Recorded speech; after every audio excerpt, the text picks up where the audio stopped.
Good morning and जय हिंद बच्चों मैं अजय कुमार वाराणसी उत्तर प्रदेश से आपके अपने चैनल नव शिक्षण पर स्वागत करता हूं। बच्चों, जैसा आप जान रहे हैं कि आपने देख लिया होगा कि मैं आज आपको भूगोल का प्रथम चैप्टर पढ़ाने जा रहा हूं।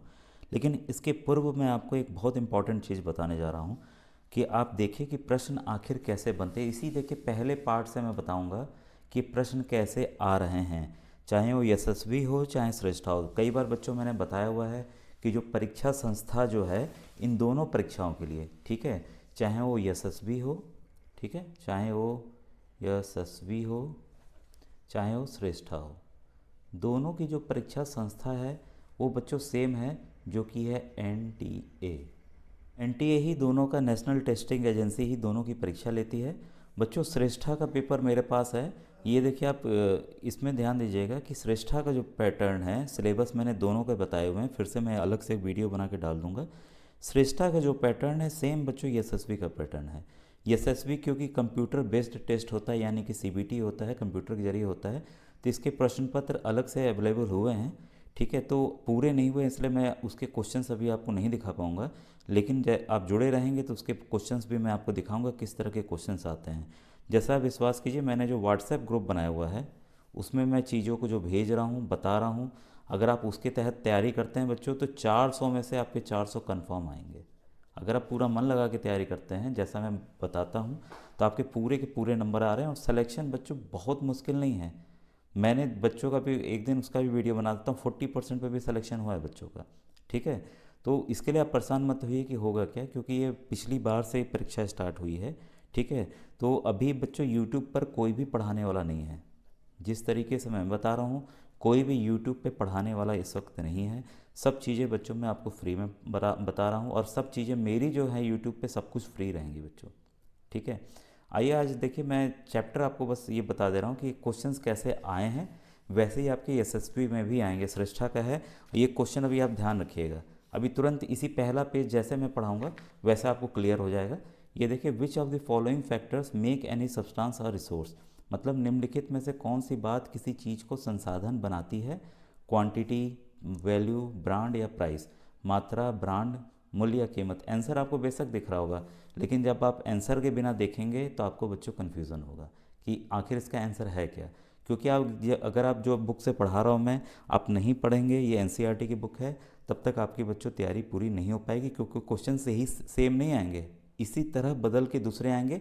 मैं बीच बीच में एमसीक्यू भी कराते चलूँगा, तो आप पूरे चैप्टर को ध्यान से देखिए तथा सुनिए। जो भी बच्चे अभी व्हाट्सएप ग्रुप नहीं ज्वाइन किए हैं वो ज्वाइन कर लेंगे, लिंक डिस्क्रिप्शन में है। कई बच्चे पूछते हैं सर कैसे ज्वाइन करें, लिंक हमेशा डिस्क्रिप्शन में होता है बच्चों, ठीक है। आइए स्टार्ट करते हैं। बच्चों आपको पता है मैं एक एक लाइन पढ़ाता नहीं है, जहाँ जहाँ इंपॉर्टेंट है वही चीज़ें बताता हूँ, तो ध्यान से नोट डाउन करते जाइएगा। जहाँ मैं बताऊँगा कि किससे प्रश्न आ सकते हैं तो जान लीजिए आएंगे, कन्फर्म आएंगे। जब आप पेपर दे लेंगे तब आपको इसका आइडिया लग जाएगा। देखिए चैप्टर का नाम है रिसोर्स यानी कि संसाधन। अब जो इंपॉर्टेंट पॉइंट्स मैं बताते जा रहा हूँ, देखिए वाटर, इलेक्ट्रिसिटी, ये सब etcetera have something in common, they all have been used by you, so they are utility. मतलब ये सभी चीज़ें, बिजली हो गई, पानी हो गई, रिक्शा, सब्जी, किताबें, ये सभी द्वारा इस्तेमाल सभी लोग करते हैं, ठीक है। तो इसी को हम कहते हैं बच्चों यूटिलिटी, ठीक है। यूटिलिटी का अर्थ है, यूटिलिटी का समान अर्थ है उपयोगी, ठीक है। तो इसमें कुछ भी नहीं है, इसको आप मैं लिख भी दे रहा हूँ, उपयोगी, ठीक है। तो उपयोगी वही वस्तु होती है जो सभी लोग इस्तेमाल करते हैं, ठीक है। अब यहाँ दीजिएगा, यूटिलिटी और usability is what makes an object और सब्सटेंस और रिसोर्स, उसकी उपयोगिता ही किसी भी सामान को उसका रिसोर्स बनाती है। रिसोर्स, ये शब्द याद रखिएगा, इंपॉर्टेंट है, संसाधन बनाती हैं। चैप्टर का नाम भी संसाधन है, तो किसी भी चीज़ का इस्तेमाल कितना होगा, कैसा होगा, तो उसको वही संसाधन बनाती है। अब देखिए जो प्रश्न मैंने दिखाया था उसका उत्तर आ गया, ठीक है। अब ये उदाहरण ऐसे ही दिया हुआ है, इट्स यूज़ और utility gives its a value, all resources have some value. सही बात है, कोई भी संसाधन हो, किताबें हो, सब बिजली हो, भाई सब कुछ हम तो पैसे से ही खरीद रहे हैं ना, तो उसकी किसी की कीमत ज़्यादा किसी की कम होती है उपयोगिता के आधार पर, ठीक है। उपयोगिता हो या कम उपयोगिता उससे नहीं मतलब है, वो कितना उपलब्ध है संसाधन उससे उसकी कीमत तय होती है। वैल्यू मतलब उसका कुछ भी मूल्यवान, ठीक है। तो यहाँ पे आप वैल्यू मतलब मूल्यवान होता है। ऑप्शन में भी देखिए आपका मूल्य दिया हुआ है, वैल्यू मतलब यहाँ कर देते हैं मैं मूल्य, ठीक है। अब देखिए वैल्यू का यहाँ मतलब दिया हुआ है, वैल्यू मीन्स वर्थ, वर्थ मतलब महत्व, ठीक है। Some resources have economic value, some do not, ठीक है। किसी की वैल्यू होती है, किसी की नहीं होती। मेटल्स में हैव अ इकोनॉमिकल वैल्यू, अर्थात जैसे धातुओं का आर्थिक मूल्य होता है, लेकिन एक मनोरम भूदृश्य का आर्थिक महत्व नहीं हो सकता, ठीक है। परंतु ये दोनों संसाधन जो है महत्वपूर्ण है और मनुष्य की आवश्यकताओं को पूरा करते हैं। तो देखिए दोनों दोनों ब्यूटीफुल लैंडस्केप हो गया, ये दोनों के महत्व हैं और दोनों ही आवश्यकताओं को पूरी करते हैं, लेकिन धातुओं की भाई ज़्यादा कीमत होगी, ठीक है। अब देखिए some resources can become economically valuable with time. यहाँ ध्यान दीजिएगा, जैसे दादी माँ के नुस्खे होते थे तो भाई सभी लोग इस्तेमाल, तुलसी का काढ़ा बनाना या पेट में ख़राब है तो अजवाइन का पानी पीना, ये सब चीज़ें, तो उसकी कोई कीमत नहीं थी। लेकिन अगर इसी विधि को कोई मेडिकल कंपनी अगर पेटेंट करा लेती, पेटेंटेड, ठीक है, तब उसकी क्या हो जाएगी, इकोनॉमिकल वैल्यू हो जाएगी, ठीक है। यानी कि वो आर्थिक रूप से मूल्यवान हो जाएगा। अब देखिए ये काफ़ी इंपॉर्टेंट है पेटेंट वर्ड। देखिए बच्चों ये डायरेक्ट मैं बताना चाहूँगा, ये चीज़ें आएंगी और पूछेगा ये क्या होता है। 4 ऑप्शंस आपको हो जाएंगे, वैल्यू, पेटेंट, रिसोर्स, यूटिलिटी। तो आप इसको समझना बहुत आवश्यक है आपके लिए। पेटेंट का मतलब है it means the exclusive right over any idea और इन्वेंशन। इसका मतलब होता है, इसका तात्पर्य जो है किसी विचार अथवा आविष्कार पर एकमात्र अधिकार से। बस इसको आप ऐसे समझिए कि कोई बहुत, ये तो देखिए सरकारी किताब है तो मैं दिखा दे रहा हूँ, लेकिन कोई प्राइवेट किताब को अगर मैं ऐसे ही दिखा के पढ़ाऊँगा तो बच्चों वो उनका जो किताब लिखे रहते हैं वो पेटेंट राइट होता है, क्योंकि उनकी अपनी खुद की किताब होती है, तो मैं उसको अपना नहीं बना सकता और ना ही मैं यहाँ पर दिखा सकता हूँ। तो पेटेंट को आप इस तरह से समझ के चलिएगा, इसका तात्पर्य किसी विचार अथवा आविष्कार पर एकमात्र अधिकार से है, ठीक है। तो पेटेंट करने का एक अलग तरीका, इसके डिटेल में हम लोग नहीं जाएंगे। अब देखिए ये इससे एक प्रश्न बनता है और इसमें है देखिए कि साथ में अभी मैं दिखाऊंगा, time and technology are two important factors that can change substance into resource. इसका मतलब देखिए समय और प्रौद्योगिकी, ध्यान दीजिएगा इंपॉर्टेंट है, समय और प्रौद्योगिकी दो महत्वपूर्ण कारक हैं जो पदार्थों को संसाधन में परिवर्तित कर सकते हैं। इन दोनों की आवश्यकताओं से संबंधित हैं, लोग स्वयं ही सबसे महत्वपूर्ण संसाधन हैं। अब देखिए जो पीपल हैं, people themselves are the most important source, ये काफ़ी इंपॉर्टेंट पॉइंट है। तो देखिए आपको क्या पता चल गया कि कोई भी चीज़ की रिसोर्स कौन कौन से हैं, टाइम एंड टेक्नोलॉजी है, खुद पीपल हैं, और कोई भी मूल्यवान वैल्यू है वो एक तरह का क्या है, उसके रिसोर्स को बताता है।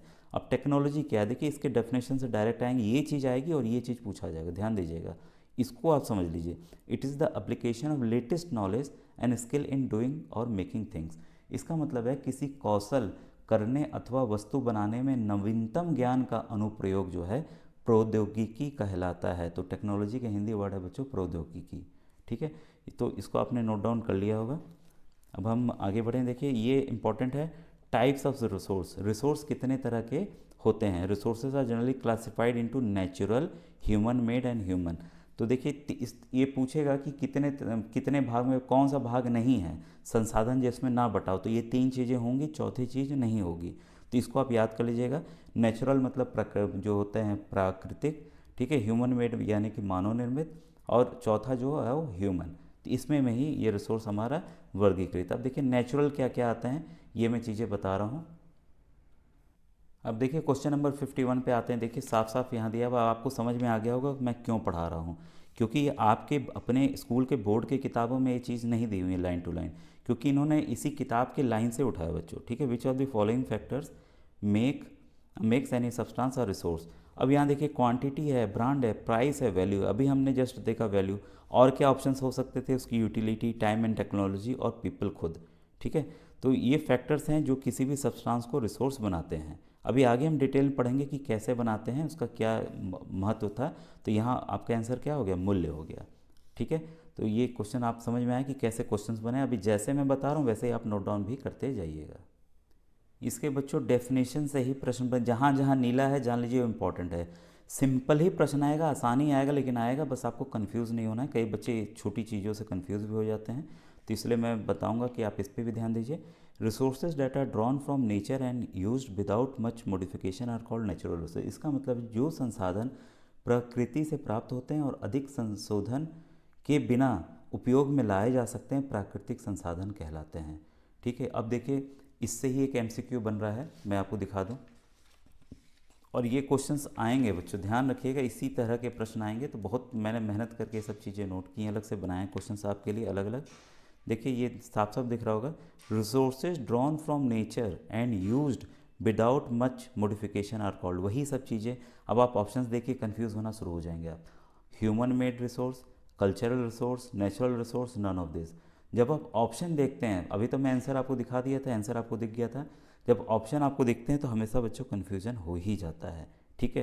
तो आपको ऐसे आंसर पता चल गया होगा जो अभी जस्ट मैंने बताया कि जो कि नेचर से किए जाते हैं उनमें ज़्यादा बदलाव नहीं किए जाते हैं, उनको क्या कहते हैं, नेचुरल रिसोर्स कहते हैं। तो यानी कि प्राकृतिक संसाधन कहते हैं। तो देखिए इसी तरह के प्रश्न बच्चों एग्जाम में बन के आएंगे ऑप्शंस बदल करके, ठीक है। तो क्लियर हो गया ये वाला पॉइंट। अभी देखिए ये इंपॉर्टेंट है, natural resources are classified into different groups depending upon their. अब देखिए किस वर्गीकृत किया गया, किस किस आधार पर, level of development, use, origin, stock and distribution. तो ये आप याद कर लीजिएगा किस आधार पर प्राकृतिक संसाधन को हम वर्गीकृत कर सकते हैं। पहला हो गया विकास, प्रयोग के स्तर, उद्गम, भंडार एवं वितरण के अनुसार, ठीक है, हो गया। अब देखिए ये भी इंपॉर्टेंट है ये दोनों पॉइंट कि on the basis of their development and use resources can be classified into two groups. उनके डेवलपमेंट के आधार पर, ठीक है, दो प्रकार से वर्गीकृत किया गया है, एक्चुअल रिसोर्स और पोटेंशियल रिसोर्स। यानी कि एक्चुअल यानी कि वास्तविक संसाधन और संभाव संसाधन, मतलब संभावना है उससे वो करने के लिए, ठीक है। पोटेंशियल मतलब उसमें संभावना है कि उसको अच्छा रिसोर्स, अच्छा संसाधन बनाया जा सकता है। और बच्चों इससे डायरेक्ट क्वेश्चन आ रहा है, ये आपको देगा और आपको ये बताना होगा। तो इसमें ऑप्शंस यही चारों ऑप्शंस डाल देंगे ऊपर नीचे के। आज दो एक्चुअल रिसोर्स, आज दो resource whose quantity is known. ध्यान दीजिएगा ये बहुत इंपॉर्टेंट पॉइंट है कि वास्तविक संसाधन वे होते हैं जिनकी मात्रा ज्ञात होती है। ध्यान दीजिएगा, ठीक है। इसमें क्या है, this resources are being used in the present, इसका हम इस्तेमाल जो है वर्तमान में करते रहते हैं। अब ये देखिए इंपॉर्टेंट, ये पॉइंट इंपॉर्टेंट है काफ़ी, मैं यहाँ लिखना भूल गया था।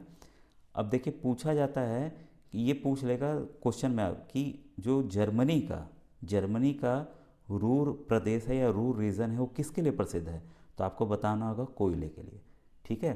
तो ये देखिए एक वन लाइनर क्वेश्चन आपका यहीं से बन रहा है, इसको आप नोट डाउन कर लीजिएगा, ठीक है। And petroleum in the West Asia, West Asia मतलब जो कुवैत, आपका ईरान इराक हो गया, वो सब देश आते हैं वेस्ट एशिया में, तो वहाँ तेल पाए जाते हैं, तेल के कुएँ पाए जाते हैं। The dark soils of Deccan plateau in Maharashtra, Maharashtra में देखिए डेक्कन प्लेटू है, वहाँ काली मिट्टी पाई जाती है। और क्या है, ऑल एक्चुअल रिसोर्स। अब उत्तर प्रदेश में तो भाई ये काली मिट्टी पाई ही नहीं जाएगी, ठीक है। तो अलग अलग मिट्टी का अलग अलग महत्व भी है। तो आप समझ गए होंगे एक्चुअल रिसोर्स क्या है, इससे क्वेश्चंस कैसे बन सकते हैं। और potential resources are those whose entire quantity may not be known and these are not being used as present, मतलब इसका वर्तमान में इस्तेमाल नहीं हो रहा है। देखिए संभाव संसाधन वे संसाधन हैं जिनकी संपूर्ण मात्रा ज्ञात नहीं हो सकती और इस समय इनका प्रयोग नहीं किया जा सकता। इन संसाधनों का उपयोग भविष्य में किया जा सकता है। कैसे करेंगे भाई, इसमें टेक्नोलॉजी हम यूज करेंगे, लेटेस्ट वाली चीज़ों को करेंगे। अब देखिए कहाँ करेंगे, ये देखिए यहाँ इंपॉर्टेंट बन रहा है, ठीक है। द यूरेनियम, लद्दाख जहाँ पहाड़ ही पहाड़ हैं, बर्फ़ जमे हुए हैं, वहाँ पर बच्चों यूरेनियम पाया जाता है। यूरेनियम एक रेडियो एक्टिव सब्सटेंस है जिससे बिजली का उत्पादन तथा हाइड्रोजन बम, एटम बम ये सब बनते हैं, ठीक है। और बहुत ही महंगा बिकता है, लेकिन अभी हम इसको निकाल नहीं पाए हैं। कारण क्या, वो एक पोटेंशियल रिसोर्स है। देखिए एग्जाम्पल में आएगा कि लद्दाख का यूरेनियम किस तरह का रिसोर्स है, पोटेंशियल है, एक्चुअल है, ये है, वो है, कुछ भी दे देंगे। तो आपको ध्यान रखना होगा पोटेंशियल रिसोर्स है जिसका हम भविष्य में इस्तेमाल कर सकते हैं। अब ये क्वेश्चन बना यहाँ से। दूसरा क्वेश्चन है, high speed wind were a potential resource 200 years ago. 200 साल पहले जो तेज़ हवाएं थी वो हमारे लिए मतलब वरदान नहीं थी, बल्कि उल्टा था, अभी साथ सब कुछ उड़ा देता था तेज़ हवाएं। अब लेकिन तेज़ हवाओं का इस्तेमाल अब किस में हो रहा है, विंड मिल में हो रहा है। हाँ, मतलब उससे बिजली बनाने में हो रहा है। 2 साल पहले की बात है, लेकिन अब नहीं है। अब ये क्या बन गया है, एक्चुअल रिसोर्स बन गया है। तब आएगा प्रश्न कि हाई स्पीड विंड किस तरह का रिसोर्स है, तो एक्चुअल रिसोर्स है, आप ये कहेंगे, ठीक है। तो अब ये देखिए जनरेट हो रहा है, ये इंपॉर्टेंट पॉइंट बन गया कि विंड मिल सब ईजाद कहाँ हुई, इस्तेमाल कहाँ ज़्यादा होता है, तो नीदरलैंड में होता है। और भारत में कहाँ संभावना है, ये है, तो ये है नागरकोल तमिलनाडु में और गुजरात कोस्ट। अब प्रश्न देखिए याद रखिएगा जीके के लिए भी कि सबसे लंबी समुद्री तट या कोस्ट लाइन किसकी है, तो वह है गुजरात के बच्चों। वहाँ इसकी संभावना बहुत ज़्यादा है, विंड मिल की, ये जो पंखी घूमती हवा से बिजली पैदा होगा, इसकी संभावना बहुत ज़्यादा है। तमिलनाडु में भी इसकी संभावना है। तो देखिए कई 3-4 क्वेश्चन आपके यहीं से तैयार हो गए। ठीक है, ये मॉडल पेपर ही मैं एक तरह से आपको एक एक लाइन से बता दे रहा हूँ किस तरह के प्रश्न आएंगे या आने की संभावना है बच्चों। ठीक है, अब देखिए based on their origin resources can be abiotic और बायोटिक, मतलब उत्पत्ति के आधार पर संसाधनों को अजैव और जैव संसाधनों में बांटा जा सकता है। Abiotic resources are non living while biotic resources are living. ये आप जानते ही हैं कि अजैव संसाधन जो होते हैं निर्जीव वस्तुएं होती हैं, जबकि जैव संसाधन जो होते हैं सजीव, सजीव यानी कि जिंदा वस्तुएं होती हैं। Soil, rocks and minerals are abiotic but plant and animals are biotic resource. ये इंपॉर्टेंट है बच्चों, पॉइंट इसी में से 4 चीज़ें दे देंगे, मिट्टी, पेड़, पहाड़, मिनरल, इसमें कौन सा बायोटिक है, तो आपको पता ही है बायोटिक कौन सा है भाई, जिंदा जो है, पेड़ जिंदा है तो बायोटिक हो गया, और ए बायोटिक के लिए वैसे ही पूछ लेगा। तो प्रश्न इससे बनते हैं और बनेंगे भी। मैं चाहता तो आसान प्रश्न 10 दिखा देता आपको, तो उससे आपका ही समय का नुकसान होगा, तो इसलिए मैं इसमें समय नुकसान नहीं करूँगा। तो बच्चों देखिए, अगर आपको इस तरह के अगर वीडियोज़ और चाहिए होंगे तो बताइएगा, यस ज़रूर कमेंट सेक्शन में लिख दीजिएगा, हाँ सर वीडियो अच्छी लग रही है, इसी तरह से पढ़ा दूँ या केवल आपको ये प्रश्न आपको ऐसे करवा दूँ। ठीक है, अगर प्रश्न कराऊंगा तो फिर आपको चीज़ें बिल्कुल भी समझ में नहीं आएंगी। ठीक है, अब देखिए ये प्रश्न देख लिया, अगर आपको उत्तर आता हो तो उत्तर बताइएगा मुझे, उत्तर बताइएगा। देखिए अभी मैंने ये तीसरा वाला अभी पढ़ा है, the resources which whose quantities are known named as. अब ऑप्शन देखिए, potential resource, actual resource, stock, all of this, confusion हो जाएगा इसी में। ठीक है, तो अगर आपको केवल यही चाहिए तो बोलिएगा नहीं सर हमें केवल एमसीक्यू वाले क्वेश्चन ही दिखा दीजिए। अगर आपको चैप्टर पढ़ना हो तो बोलिए कि हाँ सर मुझे चैप्टर पढ़ा दीजिए। ठीक है, अब हम लोग मिलेंगे बच्चों नेक्स्ट वीडियो में। Thank you very much.